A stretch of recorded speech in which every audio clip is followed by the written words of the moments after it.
अब जैसे ही आई मैडम की बारी और मैडम काया समेत मशीन पर पधारी तो चरमरा गई मशीन की लोहकाया, मशीन के बल्ब बुझ गए, मीटर थर्राया और लड़खड़ाता हुआ टिकट बाहर आया। वजन की जगह लिखा था कैपेसिटी ओवर, क्षमता समाप्त। एक ऐसे कवि को बुलाता हूँ जो सरकारी मुलाजिम रहे हैं, बैंक में मैनेजर रहे हैं। इन दिनों एक नई सी प्रजाति पिछले कई वर्षों से भारत में चल रही है, बाबू। अजीब सी कौम है। पिछले दिनों चाइना में कोरोना वायरस फैल गया तो अचानक से सारे दुनिया के लोग, वुहान शहर में फैला तो सारे लोग वहाँ पर एकदम कैद कर दिए गए। तो मैंने पूछ लिया, मैंने कहा ये वुहान शहर में क्यों फैला गया? बोले वुहान में बू लगा हुआ है और वो जानवरों के बू से फैला था। तो मैंने कहा अगर अपने यहाँ ये अगर वायरस आ जाए तो अपन क्या करें? तो भाई ने कहा हम तो कर भी चुके हैं, अपने यहाँ तो 3 वायरस के मरीज आए थे, तीनों ठीक कर लिए। तो मैंने कहा कैसे ठीक कर लिए? बोले हम लोगों ने क्या किया, एक गैंडा मंगवाया और जहाँ मीट की दुकान होती है, जहाँ से बदबू आती है, जहाँ से वायरस फैलता है, वहाँ कटघरे में लाके इतना बदबूदार गैंडा था कि उसको जो कोई भी 100-200 मीटर से सूंघे तो भाग जाए। वहाँ बाजार में लाकर खड़ा कर दिया। अब कोई मीट खरीदने नहीं जा रहा, कोई लेने नहीं जा रहा, तो वायरस कमज़ोर हो गया। मैं भी एक दिन गया वहाँ तो देखा तो 200 मीटर से हिम्मत नहीं पड़ी, भागा चला आया। और लोग भी कोशिश करके गए। अंत में एक दफ्तर के बाबू गए। जैसे ही गए, पास जाते गए, जैसे ही कटघरे के पास गए, गेंडे ने कटघरा तोड़ा और बाहर खड़ा हो गया। अब समझते रहिए आपको। एक ऐसी प्रजाति है जिसमें जैसे लगा होता है कि बा अदब, अदब के साथ बा हुनर, हुनर के साथ, ऐसे ही बा बू, बू के साथ बा। लेकिन जिन्होंने ऐसे तमाम बाबुओं पर काबू पाया है, ऐसे चनपुरिया साहब, जिनके पास कविताएं हैं। मैं चाहता ये हूँ कि जो उन्होंने अपनी बैंक पर कविताएं लिखी हैं, बिजली विभाग पर कविताएं लिखी हैं, वो कुछ कविताएं हमारे आज भोपाल के इस प्रांगण में और माणिक दा की स्मृतियों को नमन करते हुए वो तमाम सारी कविताएं सुनाए। जोरदार तालियां। मेरा एक बाबू सवेरे 1 घंटे देर से ऑफिस आता था सर, और शाम को 1 घंटे जल्दी चला जाता था। मैंने उसे डांटने के लिए एक दिन बुलाया। मैंने कहा तू अजीब आदमी है यार, सवेरे 1 घंटे देर से आता है और शाम को 1 घंटे जल्दी चला जाता है। उसने बड़े भोलेपन से जवाब दिया, सर के दोनों टाइम लेट होना अच्छा नहीं लगता सर।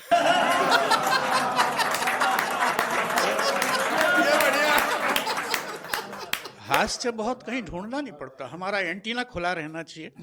हमारे आजू बाजू ही ये सब बिखरा हुआ होता है। इस दफ्तरों की जिंदगी में अब चूंकि बाबू शब्द का जिक्र किया गया तो मैं कुछ और आपको सुनाना चाह रहा था, लेकिन 2-4 पंक्तियां मैं बाबू के ऊपर सुना। एक बड़ा बाबू भी होता है साहब, वो और खतरनाक आइटम होता है। हमारे दफ्तरों में एक बड़ा बाबू भी होता है। हमारे दफ्तरों की शान है बड़े बाबू, हमारे दफ्तरों की शान है बड़े बाबू, देश की आन बान शान है बड़े बाबू, और तमाम दफ्तरों की नाक है बड़े बाबू, और तमाम अफसरों के कान हैं बड़े बाबू। हमारे यहाँ अफसरों की आदत पड़ी है उनके कान से सुनने की। तमाम अफसरों के कान हैं बड़े बाबू। आज साहब का मूड कैसा है ये समझने का विज्ञान है बड़े बाबू। आज साहब का मूड कैसा है ये समझने का विज्ञान है बड़े बाबू। और बॉस इंग्लिश मिजाज या हो तो एकदम मेड इन जापान है बड़े बाबू। बॉस इंग्लिश मिजाज का हो तो एकदम मेड इन जापान है बड़े बाबू। और खुद ही सबसे बड़ी समस्या है और हर समस्या का समाधान है बड़े बाबू। खुद ही सबसे बड़ी समस्या है, हर समस्या का समाधान है बड़े बाबू। और ये ना होते तो हम कहाँ जाते, हम पे सरकार का एहसान है बड़े बाबू। तो जिक्र हुआ उस विषय का, अभी एक कविता में जिक्र आ रहा था साहब, मैंने भी उस तरह के बाघिन हो के जनाना, तो निश्चित रूप से मैंने इस तरह की बेडोल जोड़ियों पे कभी कभी, मैं एक बस में यात्रा कर रहा था साहब, एक दुर्घटना मैंने देखी और एक हास्य की कविता आपके लिए लेकर आया। उसमें से एक सींकिया पहलवान पर ऊपर वाले का कुठाराघात, पत्नी के अमल एक चलता फिरता उत्पात, सच मानो दोस्तों भजन में 1 और 6 का अनुपात। पतिदेव बेचारे डंक से तो पत्नी थी डंका, जैसे भारत के नक्शे के बाजू में श्रीलंका। क्या बात। पतिदेव बेचारे डंक से तो पत्नी थी डंका साहब, जैसे भारत के नक्शे के बाजू में श्रीलंका एक छोटा सा दशमलव एक बहुत बड़े शून्य के आजू बाजू भटक रहा था। आप यूं भी कह सकते हैं कि अंगूर के गले में कद्दू लटक रहा था। ये अनूठी जोड़ी रेलवे प्लेटफॉर्म पर गाड़ी के इंतजार में खड़ी थी और देवी जी की कुदृष्टि वजन तोलने की मशीन पर गड़ी थी। ना चाहते हुए भी पतिदेव को वजन तोलने की मशीन पर चढ़ाया, 1 रुपए का सिक्का डाला, अंदर से टिकट आया, वजन की जगह पतिदेव का वजन लिखा था, कपड़े और समस्त सहायक सामग्री समेत 32 किलो। टिकट को पलट के भागफल पढ़ाना पड़ता है साहब, उसमें तो एक भागफल लिखा होता है। तो पतिदेव का भागफल लिखा था कि चुनौती सारे जीवन तुम्हारे साथ रहेगी, चुनौती सारे जीवन तुम्हारे साथ रहेगी। अब जैसे ही आई मैडम की बारी और मैडम काया समेत मशीन पर पधारी तो चरमरा गई मशीन की लोह काया, मशीन के बल्ब बुझ गए, मीटर थर्राया और लड़खड़ाता हुआ टिकट बाहर आया। वजन की जगह लिखा था कैपेसिटी ओवर, क्षमता समाप्त। जैसे ही टिकट को पलट के भाग्यफल पढ़ा साहब तो उसमें मैडम का नहीं मशीन का भाग्यफल लिखा था।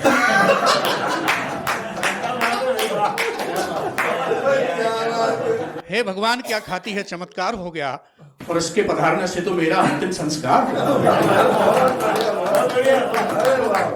एक कविता हास्य और व्यंग में बहुत थोड़ा सा बड़ा बारीक सा अंतर है। आप सब बुद्धिजीवी यहाँ विराजमान हैं। एक छोटा सा व्यंग का उदाहरण देता हूँ, वहीं से उठाता हूँ जहाँ अभी जिक्र हुआ कि साहब वो जो है उन्होंने सरपंच की सील के साथ अंगूठा लगाया, वहीं से मैं बात शुरू करता हूँ। मैं एक नेताजी से के दर्शन का मुझे लाभ मिला, उनके पास में थोड़ी देर बैठा, उनके सामने मेरे बैठे रहने के दरमियान उनका बाबू एक कागज लाया सिग्नेचर कराने के लिए, तो उन्होंने दस्तखत किए। जब उन्होंने मेरे सामने दस्तखत किए तो मैं समझ गया कि इनकी कुल शैक्षणिक योग्यता यहीं तक है। 5 अक्षर का नाम था साहब सरमनिया। अब वो 5 अक्षर का नाम भी एक मुश्त नहीं लिख पाया पट्टा, वो 2 किस्तों में लिखा उन्होंने। पहले लिखा शर्म, फिर लिखा निया।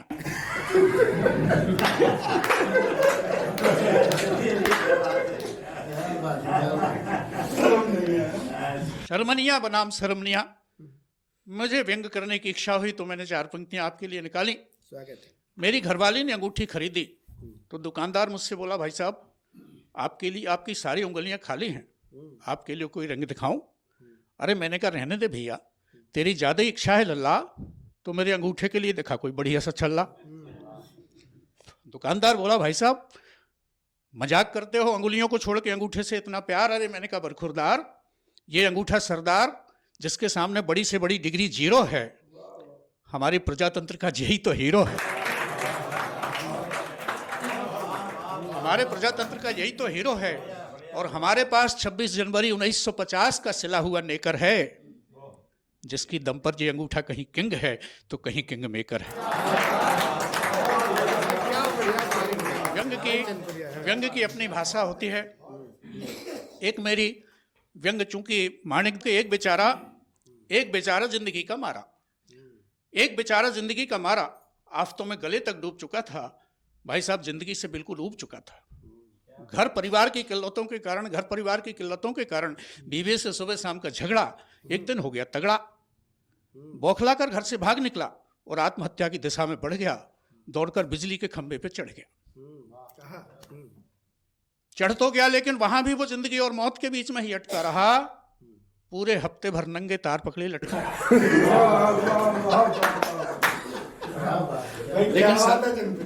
लेकिन सरकार को बधाई, बिजली नहीं आई। तभी उसने सड़क पर एक अनाउंसमेंट सुना साहब, एक ऐलान सुना कि आज शाम को हमारे नगर में ऊर्जा मंत्री कुंवर अंधकार सिंह पधारेंगे। आज शाम को हमारे शहर में ऊर्जा मंत्री कुंवर अंधकार सिंह पधारेंगे। वे गरीब और अमीर की खाई को पाटेंगे, फ्री बिजली के 10,000 कनेक्शन और फ्री बिजली के 10,000 कनेक्शन और बांटेंगे। साहब उस बेचारे की निराशा भागी और आत्महत्या में सफल होने की एक उम्मीद फिर जागी। मंत्री जी आएंगे तो बिजली भी आएगी। और शाम को ऐसा ही हुआ साहब, मंत्री जी के सम्मान में बिजली तो आई, लेकिन वोल्टेज इतना कम था कि बिजली से ज्यादा मरने वाले में दम था।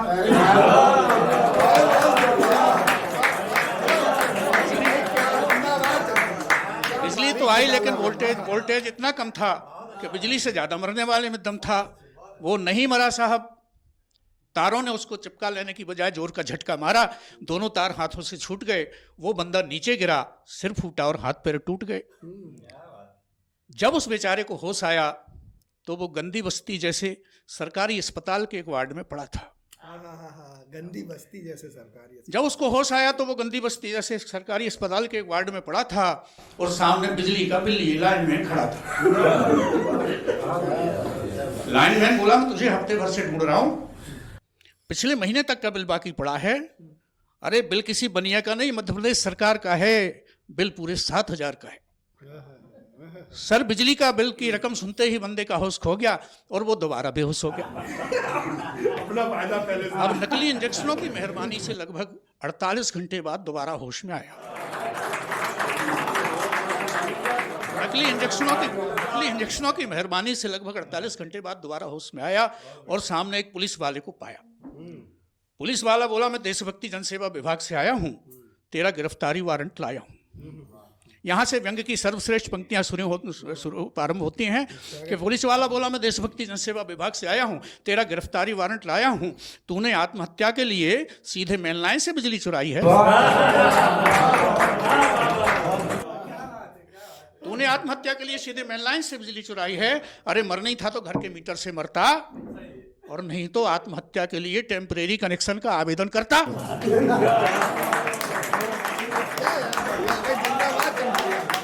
एक बार जोरदार तालियां चनपुरिया जी। आत्महत्या के लिए टेम्परेरी कनेक्शन का आवेदन करता।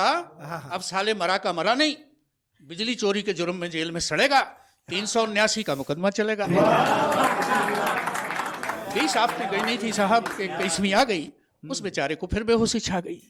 अब कविता का अंतिम दृश्य देखिएगा। उस बेचारे को फिर बेहोशी छा गई। अब की बार बेहोशी के दौरान यमराज आए और उसके कान में बोले, यमराज बोले, बेटा सटोले, तू पिछले 10 दिनों से आत्महत्या की जुगाड़ में लगा है। हम जानते हैं कि तेरा मरना बहुत जरूरी है, लेकिन हम क्या करें, हमारी भी तो मजबूरी है। हमें तेरे प्राण ले जाने में भला कौन सा परहेज है, लेकिन क्या करें, स्टाफ की शॉर्टेज है। यमराज कह रहे हैं साहब, हमें तेरे प्राण ले जाने में भला कौन सा परहेज है, लेकिन क्या करें, स्टाफ की शॉर्टेज है।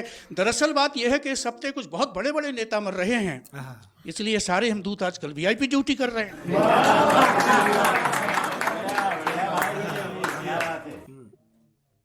इसलिए बेटा सटोले, अपने आंखों पर लगाकर समझदारी की दूरबीन देख, मरने से पहले अपने नगर के बिजली से चलने वाले शमशान घाट का सीन देख।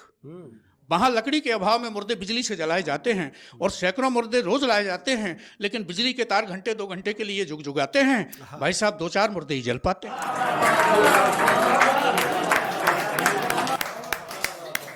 वहां भी हाई अप्रोच वालों की सेटिंग रहती है साहब, नहीं तो मुर्दों के जलने में भी हफ्तों की वेटिंग रहती है।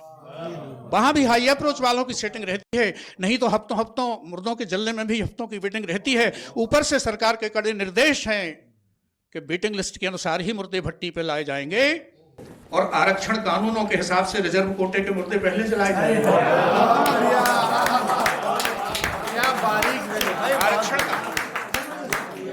आरक्षण कानूनों के हिसाब से रिजर्व कोटे के मुर्दे पहले जलाए जाएंगे। इसलिए बेटा सटोले, परिस्थितियों की नजाकत को समझ, आत्महत्या की जिद छोड़ दे, अपने को जीवन की तरफ मोड़ दे। अभी 2 महीने पहले तेरे मोहल्ले के एक सवर्ण बेरोजगार युवक ने बेकारी से तंग आकर फांसी लगाई थी। उसकी लाश हफ्ते भर जल नहीं पाई थी। जब उसके बूढ़े मजबूर बाप ने विद्युत सवदाह गृह के कर्मचारियों को नगद चढ़ोतरी चढ़ाई और 2-2 मंत्रियों की सिफारिश कराई, तब कहीं मरने के 20 दिन बाद तेरी हो पाई। और बेटा सटोले, तू एक ईमानदार कर्मचारी है, इसलिए तेरे अंदर इस बेईमान व्यवस्था को झेलने का दम नहीं है, क्योंकि सच्चाई यह है कि ईमानदारी की परीक्षा आज भी हरिश्चंद्र के जमाने से कम नहीं है। आज भी हरिश्चंद्र। इसलिए बेटा सटोले उठो, जागो, होश में आ जाओ। सरकारी अस्पताल में रखी हुई एक्सपायरी डेट की 1 किलो गोलियां और खा जाओ। टॉनिक की शीशियों में भरा हुआ नीला हरा शरबत पियो और जिस बेशर्मी से इस देश में अभी तक जिए हो, तसे आगे भी आप मुझे आदेशित करें तो अंत